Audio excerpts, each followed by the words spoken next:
I miss the scorching wind of Andalusia. How it pours sunlight onto your face, toying with eyelashes, flattening dry sand against cheeks and milling around hair. I miss the smell of the valley and that ripening softness of musket fluff glistening in the afternoon breeze. From up here, I can see the house where I grew up. I see white chapels tucked into grape orchards like pawns scattered on a chessboard. I can see patches of asphalt on El Jardinito Road hailing from the old town through dappled rocks, then waning behind the horizon with erratic headlights of beat-up trucks cruising along. One of the pit stops along El Jardinito, where truck drivers stop to relieve themselves, marks the starting point to this wavy trail.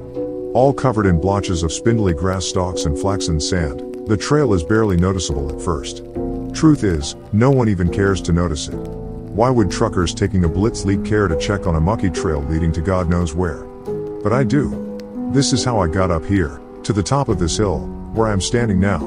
I've climbed all the way up here, so I can finally end it all these years of vagrancy and fugue, exile and fear. This is where it's all going to come to an end. But for now, I am enjoying the view of the valley unfolding below. I am sipping the air of what could be my final memories. He will show up soon. He always does. Like a shadow, he's been following me right on my footsteps, always there, behind me. And there he is. His limping figure appears behind the sharp bend off El Jardinito. He looks up and he sees me, then stops for a moment to catch his breath and leans on his cane, as if assessing the remaining trajectory for this final stretch, then resumes his walk. Or should I say, resumes his agonizing trudging. Years of endless chase took a toll on his body. No wonder. How long has he been chasing me? 10, 20, 30 years? He is slow. Methodically slow. But for once, I will not run. I will wait. Right here, behind this rock. I will finally come face to face with him. This sharp Swiss knife blade I am holding in my hand will soon lance right through his neck bone. Yes, that's what I'm going to do. This ends here, at the dead end of this sandy trail atop the hill overlooking the valley with its white chapels and musket orchards. Funny. After all these years, I still don't know the real name of my chaser. I always called him what Master Borges called him. He who wanders. He who wanders, listen. I will kill you. Borges. The Borges. I idolized him when I was in college. Many did, but I was different. It was 1961. I was an average lazy learner at the Universidad Laboral de Córdoba, floating around from one semester to another with barely passable grades. I had very few friends and almost no interests. One can say that I had an early form of an identity crisis.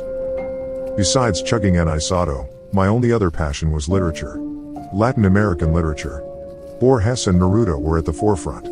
One could only imagine my excitement when I saw a pamphlet hanging on the wall of the literature faculty. Spaces were limited. But who cared? It was the man himself, Jorge Luis Borges, coming to give us a lecture followed by an open panel of questions. Like a maniac, I rushed to the auditorium hours before the lecture. I was the first in line, and when the doors opened, I got the front row seat. The auditorium was packed with drooling chins of young self-proclaimed prodigies, awaiting the arrival of the Great One. And there he was, the blind lord of literature, walking upright onto the stage with a cane and his loyal assistant right by his side. Standing ovation. He nodded and made a "thank you, please be seated" gesture. Then he began. The lecture was dedicated to Spanish writers. I cannot distinctly recall if it was Cervantes or de Vega. It truly made no difference. Somehow, I managed to sit through his entire lecture, which lasted over 3 hours, and remember nothing. He talked slowly and methodically, pouring honey into our ears like Segovia's guitar, with his absent eyesight affixed on the ceiling. And then it happened. Something that caught me completely off guard. Before closing the day, Borges was about to take questions from the audience. Of course, I raised my hand, and so did about hundreds of other students. One of Borges' assistants whispered something into his ear, which made him smile. "It is an honor for me to be in front of an audience of young people, but our time is not infinite," he said with blind eyes still pinned on the far corner of the hall. "For that reason, I will randomly pick questions from 5 of you. I have never won any prizes or lotteries in my life. When I played poker or blackjack, I lost far more than I won. I knew my limitations, and that turned me into an average apathetic person, rarely trying to outdo oneself. And so, sitting still with little ambition, I got used to that. Until that moment. When I saw Borges pointing his finger in my direction, that came as nothing short of a shock. Me? Yes, young man. Senor Borges picked you. Step forward and introduce yourself, said his assistant. I did not know what to ask. So, I quietly mumbled my full name. Fernandez Agustin Navarro. Borges shifted his gray-shaded pupils in my direction as if reacting to a sudden buzzing of a fruit fly. Fernandez Agustin Navarro. Navarro, haven't I met you once before, young man? He asked. No, Senor Borges. I never had the honor. But you will. We will meet again, Senor Navarro. You and I will meet again. But for right now, what is your question? The rest of the day was foggy. I don't even remember what question I asked. It must have been about him winning the Prix International, not sure. And maybe not important. No, not important at all. The greatest writer in the history of mankind called me by name, and then that bizarre unreal thing he said about us meeting again. When? 9 years later. In 1970. And there I was, a somewhat promising journalist in one of London's somewhat scandalous tabloid newspapers. Every week my name was featured on the second page alongside with celebrity chronicles and vile rumors.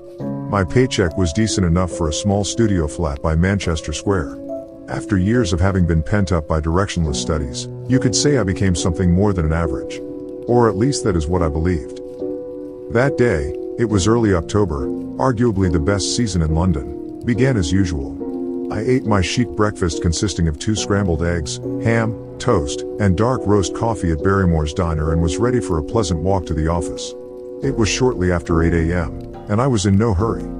My route was the same as it was every day, past the square, right turn on George Street, left turn on Thayer, another right on Marylebone. My thoughts that morning were all preoccupied with the piece I was working on, so I was slowly making my way through the square when something caught my eye. Or rather, someone. At first, I did not pay much attention to him, no more than I did to anybody else who idled at the square that morning. Hippie rascals with soiled hair playing guitar on every corner was a common theme in those days, and London town was certainly no exception. So here was another one of those misunderstood love proclaimers, sitting right behind the gated area of the square. Striped worn-out jacket, heavy cap, sandals with clots of woolen socks sticking out. A common hippie bum, as anyone may have thought. I thought so too, except this one had something that made my intestines churn. I didn't know what it was, but once I saw him, I felt the irresistible urge to instantly walk away and never see him again. The way he looked at me, that gloomy frown that made me think of a line from Oscar Wilde, "That fellow's got to swing." There certainly was something outer worldly about that fellow. His eyes, as if carved from a rock below his forehead, were mercilessly drilling thousands of tiny holes through me. I added pace. As I turned back one last time, I noticed him slowly walking towards me. Past the gates of the square, onto the street, paying no attention to screeching tires of honking cars. Walking right towards me. He's just a bum. No, he is not. Just another one of those unwashed hippies. No, run, run, run. George Street was empty like in post-war bomb quarters. I could hear my brisk footsteps. Or was it the drubbing of my aorta against the chest? He was catching up. Run? Don't be silly. Yes, run. First slowly, as if you're trying to not show your chaser that you're scared. No, not scared, more like in a hurry. Why am I running? I can take him out with one punch. But it really wasn't about that. It was my first experience of that feeling, which I can only describe as some sort of primordial sense of fear. Panic. Dread. Unexplained sense of looming doom arching above you like a dark figure with a scythe. I ran faster than my feet could move. As I turned the corner on Thayer, I paused and looked back, fearing to see him right behind. Scrambled eggs, toast, and dark roast coffee were about to make their way back up through my esophagus. Wiping the sweat off my palms onto my pants, I bent forward in a protective position and looked around. Empty windows of George Street were checking me out like a toddler witnessing parent in a cowardly act.